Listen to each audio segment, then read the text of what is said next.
What if I told you that just forcing a smile during your next English exam could actually be a biological cheat code, like a way to actually help you remember the difference between a gerund and an infinitive? I mean, it sounds a little crazy, but we will definitely get to that. Welcome to today's deep dive, everyone. Right, so let's unpack this. You've got a test coming up on the grade 10 textbook, Get Involved, specifically Unit 3, which is called Look After Yourself. And, well, on the surface, this unit looks like a pretty simple guide to, eating your veggies and getting enough sleep. But looking at our sources, it's actually a Trojan horse. A Trojan horse? Wait, really? Yeah, the textbook authors are basically using health and well-being to sneak in some of the absolute trickiest grammar traps in the English language. Okay, so our mission today is to decode those traps for you. We're extracting the key vocabulary, breaking down modal verbs, gerunds, and infinitives. Basically giving you the tactical tips to completely ace this exam. Let's start with the vocabulary section, which it focuses on health-related phrasal verbs. So we're looking at phrases like sleep in, when you stay in bed late. Right, or stay up when you just resist going to sleep. Exactly, and talking through your problems with a friend. But see, here's where I always lose points on practice tests. Figuring out how to actually use them in a sentence without making a mistake. I sort of compare phrasal verbs to combo moves in a video game. Oh, that's a good way to look at it. Yeah, you really have to know which pieces go together.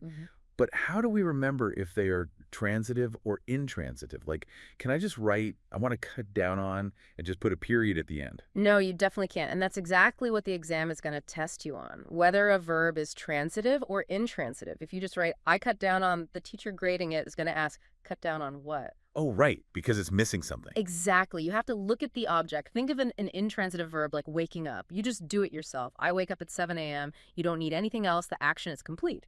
Okay. But a transitive verb is, well, it needs a target, an object to catch the action. You have to take care of yourself. Or cut down on sugary snacks. Okay. The combo move needs a target. That makes total sense. So we've got the vocabulary to talk about our health. But building a healthy routine really means setting rules, which brings us to modal verbs. The rules of the game. Right. And looking at the textbook, there is a massive trap here with the words mustn't and don't have to. Oh, yeah. I call this the diet versus exercise trap.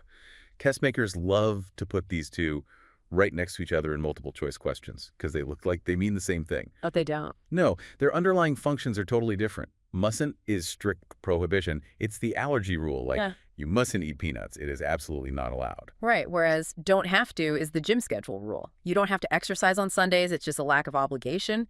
You can go to the gym if you want to, but nobody's forcing you to do it. Spot on. They are testing if you understand the strictness of the boundary.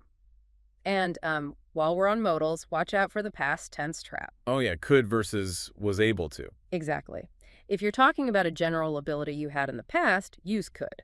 But if you managed to do one specific difficult thing, like passing a tough math test yesterday, you have to use was able to. You don't use could for specific successful past situations. I was able to pass, not I could pass. Got it.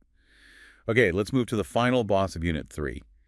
Linking these healthy actions together using gerunds, so verbs ending in ing and infinitives, which is to plus the base verb. This is a big one. Yeah, the textbook just lists a bunch of rules, like use a gerund as the subject of a sentence. Which isn't very helpful for memorizing them on the fly. Let's look at the underlying logic for the exam.